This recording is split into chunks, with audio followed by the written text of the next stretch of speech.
कहानी की शुरुआत मिकी नाम के एक आदमी से होती है जो एक घर के सामने खड़ा होता है। तभी अचानक बेन नाम का एक आदमी घर से भागता हुआ आता है और यहाँ से हमें पता चलता है कि दुनिया के ज्यादातर लोग ज़ॉम्बी बन चुके हैं। मिकी हर समय गाने सुनता रहता था और उसने अब तक अपने हाथों से एक भी ज़ॉम्बी को नहीं मारा था। लेकिन फिर दोनों इस स्थिति में एक दूसरे के साथ काफी समय तक ठीक रहे। दोनों आगे बढ़ते रहे और अलग अलग घरों में जाते रहे और वहाँ से अपनी पसंद की चीजें लेने के बाद ये लोग इसी तरह अपना सफर जारी रखते हैं। इसके बाद दोनों को एक कार दिखाई देती है जिसमें एक ज़ॉम्बी लड़की बैठी हुई है। इन लोगों को देखते ही वह उनकी तरफ बढ़ने लगती है और फिर वे कार स्टार्ट करते हैं और देखते हैं कि कार एकदम सही हालत में है, जिससे दोनों बहुत खुश होते हैं क्योंकि वे काफी समय से ऐसे ही चल रहे थे। वे कुछ देर तक इस रास्ते पर चलते रहे। यहाँ से मिकी के घर के खाने के बाद दोनों अपनी प्रेमिका के घर जाते हैं। शायद वह मर गई हो। मिकी उसके कमरे में अक्सर अपनी प्रेमिका के बारे में सोचता है।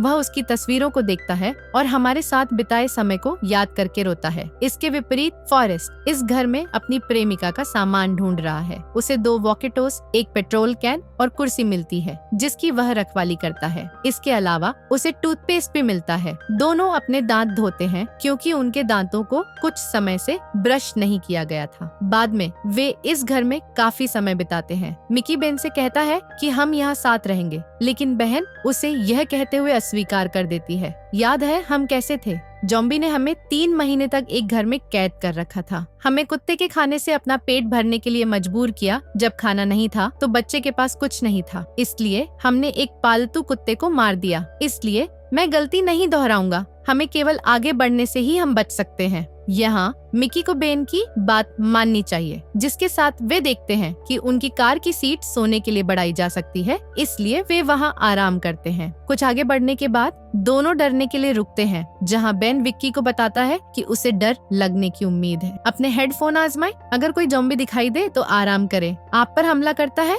आप उसके आने की आवाज भी नहीं सुन पाते। मिकी उसकी सलाह मानता है। अपने हेडफोन हटाने के बाद वॉकी टॉकी की बैटरी डालें और जांच करें। दूसरी फ्रीक्वेंसी पर लड़का एक महिला और मिकी के बीच बातचीत करता है जो आन्या से बात कर रहा है। उनसे वह दोनों से बात करने की कोशिश करता है और मिकी कहता है कि हम 2 हैं, इसलिए आप हमें ले जा सकते हैं। लेकिन वह आदमी कहता है चूंकि यहाँ बहुत से लोग हैं, तुम्हारे लिए कोई जगह नहीं है और कहता है मिकी का स्वागत नहीं है। वह कहता है कि अभी शुरू करो, हमसे संपर्क करने से बचें। वह दूसरों को धमकी देता है कि अगर उससे बात करो, मैं तुम्हारे साथ उसके व्यवहार की कल्पना नहीं कर सकता। मैं शक्ति हूँ। मेरी बड़ी बहन को सूचित किया। उसने उसे बताया कि उस आदमी ने कहा कि पहले से ज्यादा लोग हैं, जिसका मतलब है कोई तो आसपास रहना चाहिए। किसी भी कीमत पर मैं उन्हें चाहता हूँ। बेन के लगातार समझाने के प्रयासों के बावजूद मिकी ऐसा करता है। दोनों सहमत नहीं होते और आगे बढ़ते हुए वह हर घर को देखता है। एक घर का दरवाजा तोड़ता है। 2 ज़ॉम्बी निकलते हैं। बहुत क्रोधित होता है और उन्हें मार देता है। इसके बाद एक दिन उसकी बहन झरने में कूद जाती है। वह नहाने चला जाता है जबकि मिकी कार में सोता है। फिर ज़ॉम्बी लड़की आती है और थोड़ा खुले शीशे में हाथ डालकर उसे ले जाती है। मिकी उसे पकाने की कोशिश करता है। इससे मी घबरा जाती है, लेकिन बन ठीक समय पर पहुंच जाता है और ज़ॉम्बी लड़की का सिर सड़क से उठा लेता है। फिर दोनों अपने स्कूल या घर की उपस्थिति बनाए रखते हैं। कहानी में उन्हें कुछ नहीं मिलता, लेकिन जल्द ही वे एक घर पहुंच जाते हैं। इस बार बेन की तलाश है। आज रात रुकने पर जोर देता है। इस बार बेन सहमत हो जाता है। इस बीच मिकी फिर बात करने की कोशिश करता है और मिकी की आवाज सुनता है। कहता है, मैं तुमसे बात नहीं करूंगा शक्ति। अगर उन्हें पता चल गया तो तुम कल्पना भी नहीं कर सकती कि वे मेरे साथ क्या करेंगे। कृपया मुझसे बात मत करो। वीनस अकेले मस्ती करने के बाद धमाकेदार संगीत सुन रहा था। उसे बाहर एक झोंबी मिला। किसी ने उसे पेड़ से बांध दिया। जब उसका पेट भर जाता है तो वीनस ज़ॉम्बी को डराने के लिए उससे बात करती है, तो वह ज़ॉम्बी को मिकी के कमरे में छोड़ देता है, जहाँ उसकी बहन ने बाहर से दरवाजा बंद कर दिया ताकि कोई उसे खोलकर बाहर न जा सके। लेकिन काफी डर के बाद बहन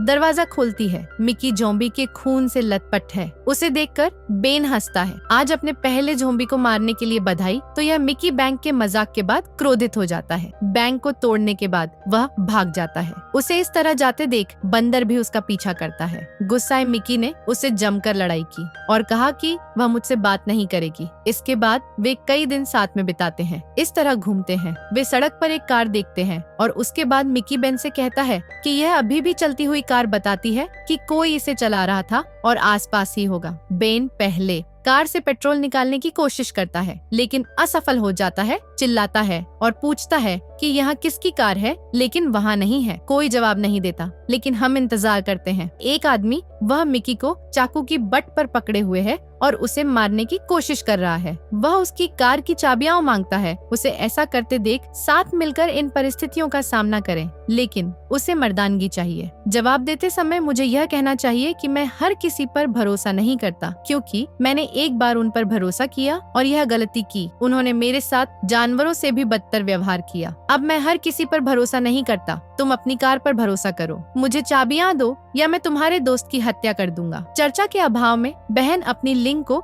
उसकी प्लेट पर रखती है और उसे बताती है कि चाबियां कार में हैं। वह आदमी को कार के लिए छोड़ देती है। जब वह बिना चाबी के कार में बैठ जाता है, लेकिन बहन अपनी जेब से चाबी निकालती है और उसे दिखाती है और कहती है कि उसके पास चाबी है। यह देखकर आदमी भाग जाता है, लेकिन उसकी बहन उसे पीछे से थप्पड़ मारती है। इस कारण वह आदमी मर जाता है और उसे कहना पड़ता है कि वह इंसान था। तुमने उसे क्यों मारा? लेकिन बहन कहती है कि हमारी कार चुराने के अलावा उसने तुम्हें मारने की कोशिश की थी, इसलिए मैंने कोशिश की। उसे छोड़ने का जोखिम नहीं उठा सकती थी। उसे एहसास होता है कि वह हमें फिर से मार सकता था। वे इस बड़ी कार में बातें कर रहे थे। एक बड़ी कार अचानक सामने आई। बंगन वहाँ रुका और इशारा किया। तुम कौन हो? एक आदमी और लड़की कार से बाहर निकले। उसका पिछवाड़ा बहुत बड़ा था। यहाँ वह उससे इस कार के बारे में पूछती है। एक आदमी पार्क की गई कार चला रहा था। तो क्या तुमने उसे देखा? मैंने कहानी देखी, बहन ने जवाब दिया। कथित तौर पर उसने मेरे दोस्त को मारने की कोशिश की। हमारी कार भी उसका लक्ष्य थी। मैंने उसे इस पर मार दिया। वह फिर से पूछती है कि क्या ऐसा करने से पहले उसने कुछ बताया था?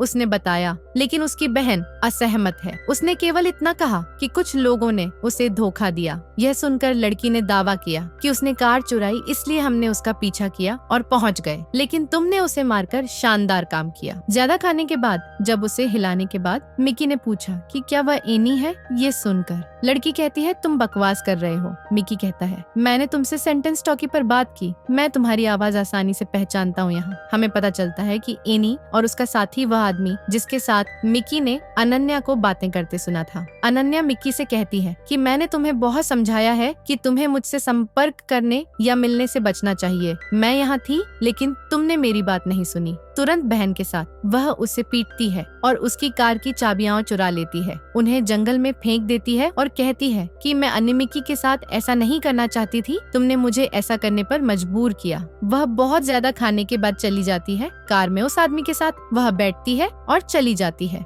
उनके जाने के बाद मिकी को कार की चाबियां नहीं मिलती है। रात होने तक चाबियां नहीं मिलती। अपनी बहन के पंख के घाव के कारण वह चल नहीं सकता था, इसलिए मिकी की कार चली जाती है। वह रात अंदर बिताता है और बिनिक्की से कहता है कि मुझे यहाँ छोड़ दो, कृपया अपनी जान बचाओ। वह बच जाएगी, लेकिन मिक्की कहता है कि मैं तुम्हारे बिना नहीं जाऊंगा, क्योंकि हम दोनों इसे हमेशा की तरह हल करेंगे। वे दोनों सोनी को बचाने के लिए कार को अंदर से लॉक कर रहे हैं। बाद में कई ज़ॉम्बी दिखाई देते हैं। उन्हें आते हुए देखा जाता है। मिक्की उन्हें देखते ही तुरंत भागने के लिए कहता है, लेकिन मिक्की उसे बताता है कि तुम भाग गए हो। मैं तुरंत अपने पंख की गोली के घाव को भूल गया। चाहे मैं कितनी भी कोशिश करूं, तुम बच सकते हो। अपनी जान बचाने के लिए भाग जाओ। वह इसे अस्वीकार कर देता है। इस बीच उनकी कार के चारों ओर ज़ॉम्बी है, लेकिन ये दोनों उन्हें नुकसान नहीं पहुंचा सकते। वे चुपचाप सो जाते हैं। जहां सुबह उठने पर वे देखते हैं कि ज़ॉम्बी नहीं गए हैं। बेन बेचैन सब कुछ ढक लेता है कंबल से ढके शिष्यों को। इधर बेन मिकी पर नाराज हो जाता है और आज कहता है, तुमने हम दोनों को फंसा दिया। अगर वे नाराज नहीं होते तो तुम उसे एक लड़की दे सकते थे, तो वे ऐसा नहीं करते। इधर मिकी अपनी गलती के लिए देर से आता है और बहन से पूछता है, क्या तुम्हें फिल्में पसंद है? तुम तार का उपयोग करके कार स्टार्ट नहीं कर सकते? ये फिल्मों में होता है। इस पर बैन टिप्पणी करता है कि केवल फिल्में ही अच्छी लगती हैं, क्योंकि अगर तुम गड़बड़ करोगे तो यह कार स्टार्ट नहीं होगी। तुम्हें चाबी ढूंढनी होगी। इन लोगों ने कार में 1 या 2 दिन बिताए होंगे, इसलिए उनका पानी भी खत्म हो रहा था और ज़ॉम्बी बढ़ गए थे। बड़े मिकी एक विमान बनाता है। वह सनरूफ के जरिए कार से बाहर निकल सकता है, चाबियां ढूंढ सकता है। मैं तब तक तुम्हें वहाँ ले जाऊंगा, तुम मेरा इंतजार करो। बेन मिकी से कहता है कि चाबी के बिना तुम्हें तुरंत चले जाना चाहिए और मुझे मत लाना। मिकी कहता है कि मेरे पास तुम्हारे अलावा कोई नहीं है, मैं जरूर वापस आऊंगा। इस तरह उसने कहा, चला जाता है। थोड़ा डरने के बाद बहन अकेलापन महसूस करने लगती है। वह शांत थी, सोच रही थी कि मिकी वापस क्यों नहीं आया, लेकिन उसका इंतजार करने के अलावा उसके पास कोई विकल्प नहीं था। वह डरी हुई थी, लेकिन यहाँ बैंक्स सोचती है मिकी उसे छोड़कर चला गया। लेकिन बैंक्स ने मिकी और बहन की आवाज सुनी, तुरंत सनरूफ खोल दिया। मिकी ने बेन को अंदर जाने दिया। उसे वापस देखकर खुश हुई, लेकिन मिकी पूछताछ की कि क्या उसे चाबी मिल गई। मिकी ने गुस्से में अपना हाथ दिखाया, जॉम्बी के काटने का निशान। बेन ये देखकर भाग गया। बेन के पैरों के नीचे ऐसा लगता है जैसे जमीन खिसक रही है और मिकी पर अपनी राइफल तान रही है, उसे कार से बाहर निकलने का निर्देश दे रही है। मिकी ने दोहराया कि मेरी मदद करो। बेन ने मिकी को बताया कि मैं अपने दोस्त की ज़ॉम्बी मदद करना चाहता हूँ, मुझे तुम्हें मारना ही होगा, भले ही मैं ऐसा न करना चाहूँ, क्योंकि मैं तुम्हें बदलते हुए नहीं देख सकता। और इतना कहने के बाद ट्रिगर खींचने से मिकी की तत्काल मौत हो जाती है। मिकी को अपने दोस्त के लिए बहुत बुरा लगा। उसने टॉर्क बढ़ाया और दूसरे से कहा, मैं तुम्हें जानता हूँ तुम्हारी वजह से, मैं आज तुम्हारी बात सुनता हूँ। मैंने इसे अपने पुराने दोस्त को सौंप दिया। इस अंत में कई मीनाएं हैं, हमने एक दूसरे का साथ दिया। तुम हमारे पास पहले 3 मीनाएं थी, फिर मैं घर पर फंस गया। अगर मैं उसे बाहर निकाल सकता तो मैं उससे भी बाहर निकालने की कोशिश करता। अगर मेरा प्रयास विफल हो जाता फिर मैं खुद को मार डालूंगा, और अगर मैं सफल हो गया तो तुम मेरे हाथों मर जाओगे। फिर बहन पीछे के दरवाजे से चुपचाप भागने की कोशिश करती है और अगली बार हमने उसे बाहर देखा, बेसबॉल बैट, जहां बंदर अनेक लाशें लंगड़ाते हुए धीरे धीरे उसका पीछा कर रही थी। ये शानदार फिल्म समाप्त होती है। क्या आपको ये वीडियो पसंद आया? हमारे चैनल को सब्सक्राइब करें।